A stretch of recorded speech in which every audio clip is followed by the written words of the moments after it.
Returns on eBay, it's going to happen if you sell enough stuff on this platform, and things have changed quite a bit over the last couple years to both the written side of the policy and what kind of eBay does behind the scenes. So I want to talk to you about that here on the other side. So without any further ado, let's go. Hello everyone, welcome back to the channel. This is John from Flip It Ain't Easy, and today I want to talk to you about returns. And I think things have changed a little bit since the last time I made a video about handling returns. And it's not even really a lot, but it's just the way eBay sort of handles and looks at sellers when it comes to returns. I think we have less options at our disposal now. And I just kind of wanted to talk to you about it. I just received 3 returns like in the same day yesterday, and it was boom, boom, boom. And usually they come in threes.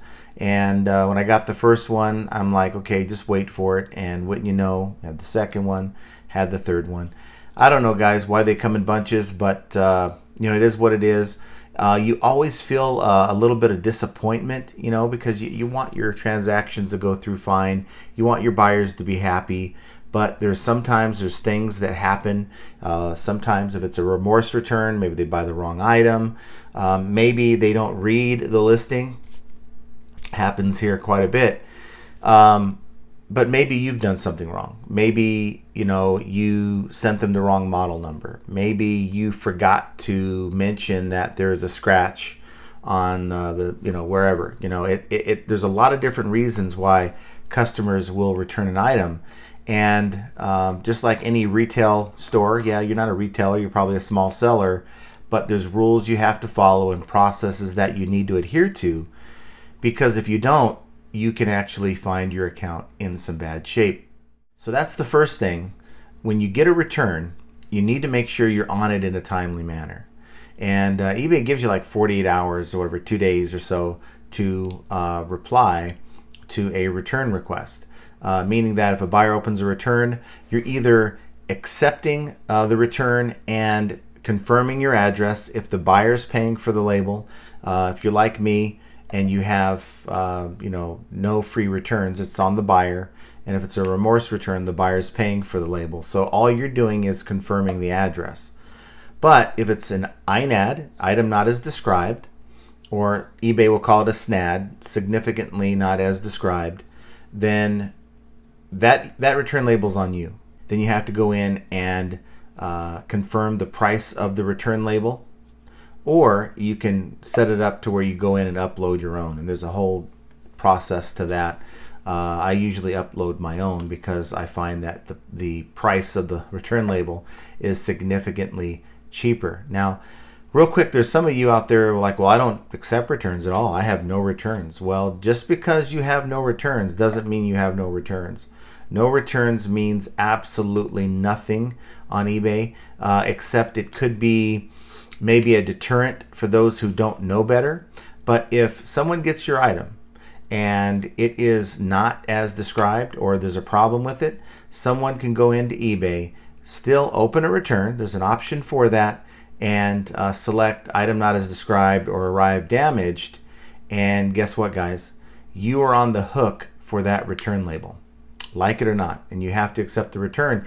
And if you fail to respond in a timely manner, then by the date that eBay gives you, then it's not only going to be a defect on your account, but you are going to find that the money that you had in your account for that transaction is going to be returned to the buyer, and the buyer will end up keeping the item that you shipped them. So yeah, guys, there is no such thing as no returns on eBay.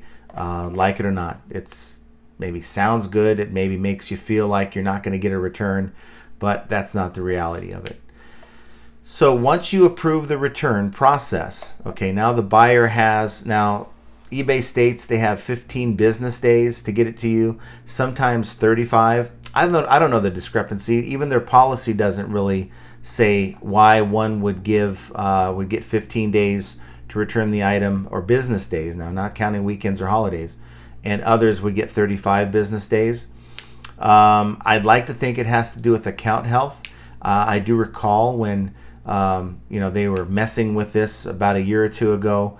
It was like everyone was 30 days, but in their policy, it does state 15 to 35 business days, and that can be quite some time. So someone can have your item for 29 days, and on the 30th day, they decide, you know what, I'm going to open a return, and then now eBay gives them another 35 business days. They could actually have this thing for over 70 some odd days before it gets closed out on eBay's end, because a lot of times buyers will open a return and for whatever reason you never hear from them again. Maybe they just forgot, or maybe they just made do with it. So once you receive your return, then you have 2 to 3 days, I believe it's 2 to 3 days to inspect the item. So you actually have the right to inspect the item before you actually issue the refund, and every seller out there should be doing that. And you want to be checking to make sure that the item is in the same condition that you sent it out as. Make sure it's the same one, because buyers are known to swap out their old one for the new one. And if it plugs in, or if it's something that's functional, make sure it works.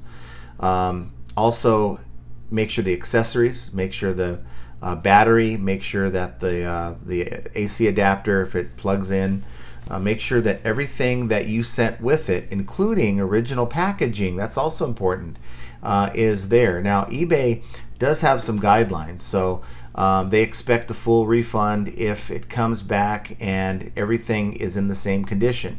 But if it's in what they call good condition, missing original packaging, factory or vacuum seal is broken, but the item is still in original condition, original tags but not attached, you can deduct 5 to 10% from the purchase price of the item when you're processing the refund. And so you just go in there and put percentage and put 5 or 10% or whatever you feel is fair. Fair condition is the second tier. If it's missing parts, some signs of wear or use, if they've, you had sent something that's perfect, but it comes back with scratches or signs of use. Item has been installed, like maybe a program type of thing. Item has been registered, or user is not logged out of the device. So if someone sets a password on the laptop they send back, or original tags missing, then they say 15 to 30%. Now, I don't quite agree with that, but this is what eBay wants you to do. And then poor condition is significant signs of wear, okay, missing essential parts, like if it's just they send you the unit but all the accessories they've kept. Items damaged, scratched, defective, require service or repair. Open items that cannot be resold, like they buy liquor or makeup or perishables, then that can't be resold. Sold multiple items, but the buyer didn't return all of them. So if you sent them 2 of one thing and they just sent you back 1, well, eBay is saying 35 to 50. Well, to me, any of those things happen. That's 50. So they say that, look, these will be looked at over time, and some accounts will be put in a position where they're going to lose the refund tool if they don't follow the guidelines. And these are the guidelines that they set, but you can't deduct money if you don't have one of these problems. So if you're trying to deduct for the cost of the return shipping label, if you have free shipping on your item, but you're trying to deduct what it cost you to ship it to the buyer in the first place, you can't do that either. Even if it's a remorse return and you have free shipping, that's why I don't use free shipping a lot. I do the item, the cost of the item, plus I add the actual cost of the shipping, whether it's calculated or a fixed amount, to that price, so that if I get a remorse return, receive the return back from the buyer, then guess what I'm doing? I'm going to go in and refund only the purchase price of the item, and I'm not refunding them the amount that they paid additional to that, which is what I use to buy the label. So because it can be defined, I have a separate charge for shipping, a separate charge for the item. eBay allows you to, in fact, they have it toggled to where the switch is grayed out and it's off, so you can actually retain the shipping. So on a remorse return, item doesn't fit, something like that, bought wrong item, then you are within your rights as a seller to retain that shipping and not click on the toggle. Okay, just refund the price of the item if everything checks out. But you can't deduct for other things that I didn't mention here. And yes, it's frustrating. the buyers sometimes, especially if you have it set for no returns, which you shouldn't, but if you have your listing set for buyer pays for return shipping, they'll say something other than, changed my mind, more than likely item not as described, so that they don't have to pay for the cost of the return label. You get it back and everything checks out, it's perfect. Maybe they're trying to say that there's a problem with the item, but it's still an original sealed package. They never even tried to use it. Well, there's nothing you can do. Now, it used to be eBay would say report the buyer, and then they will look at it and offer you a return shipping credit of like $6. I even heard at one point it was like up to $7, which is still ridiculous, especially if you have a large item.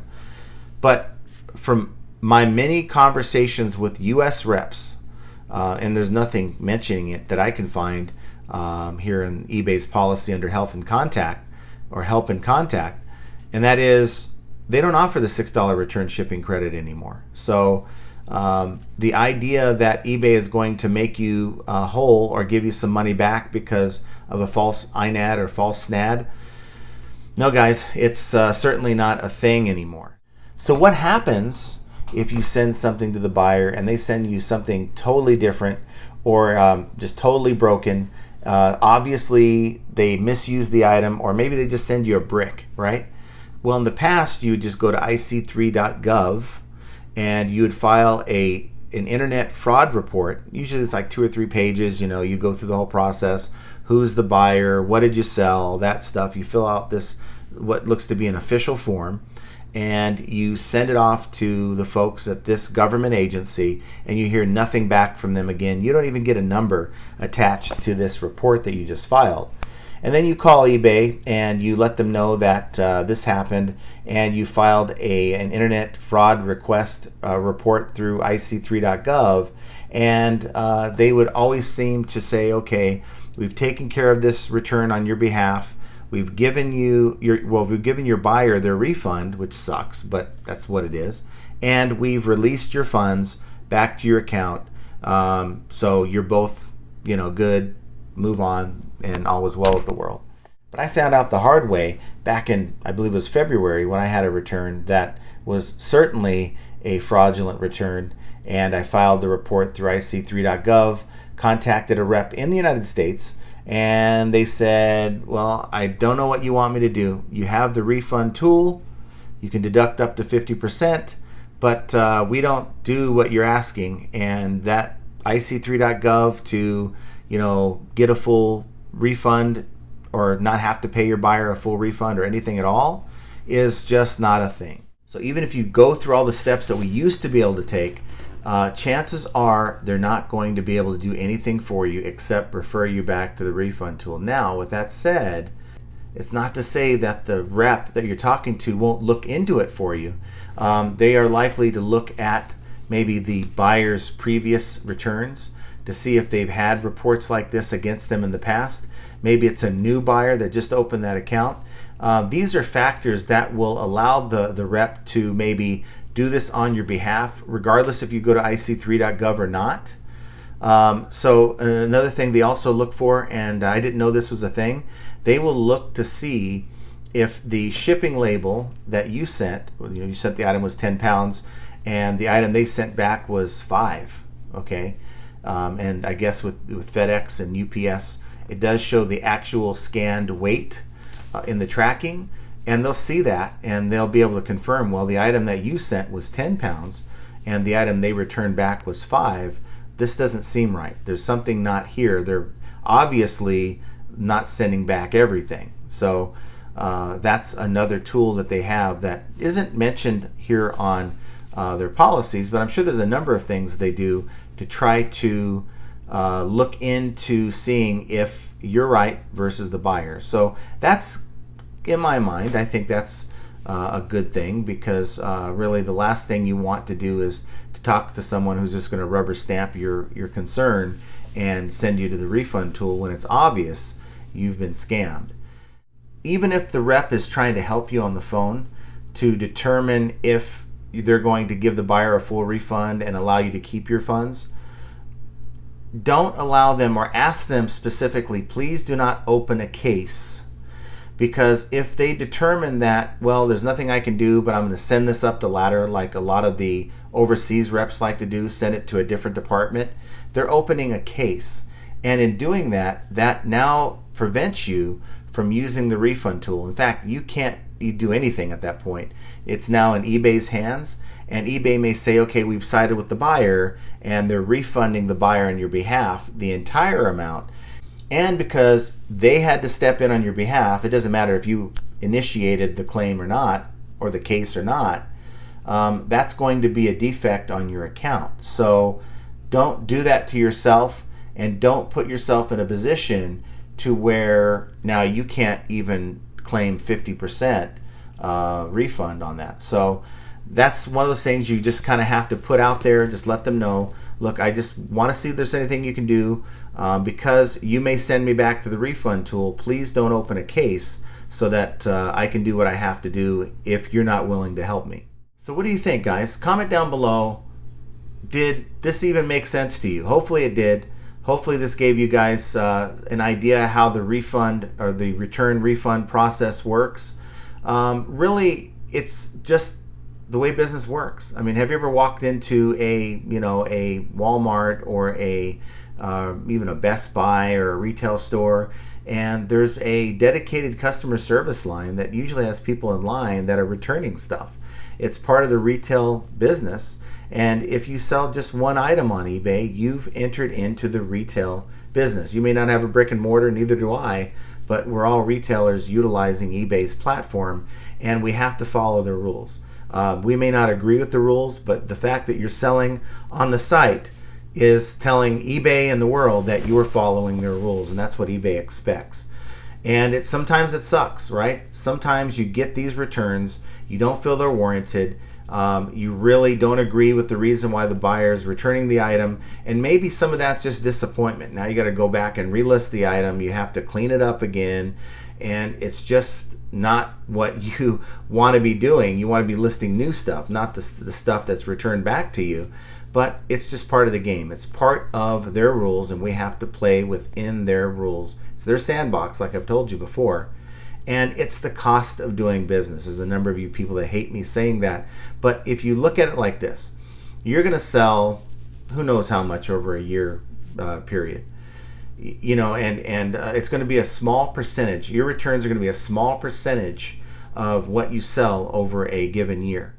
And that money is not a total loss. Returns, shipping labels, your cost of goods, that's all deducted from what you earn throughout the year when you're reselling. Okay, when you finally go to do your taxes, all that's considered in the equation to determine what you actually made, right, with your profit and loss statement.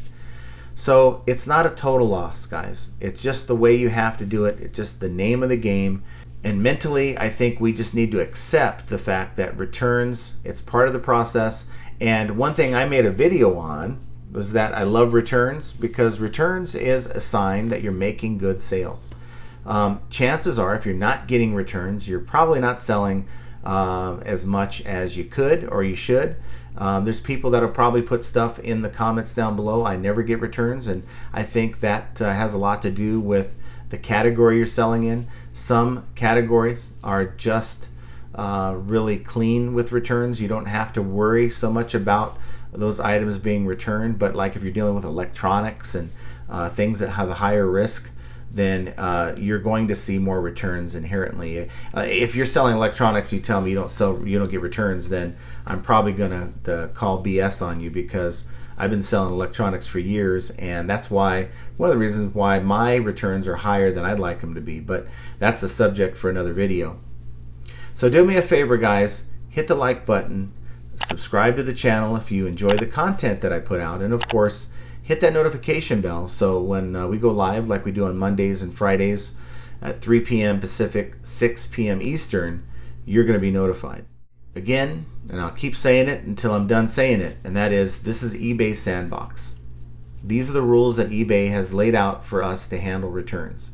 And by continuing to sell on the site, you're essentially agreeing to those terms. But whether we agree with it or not, just yet another example of how flipping ain't easy. And I want you to have a great rest of your day, and we will talk to you very soon.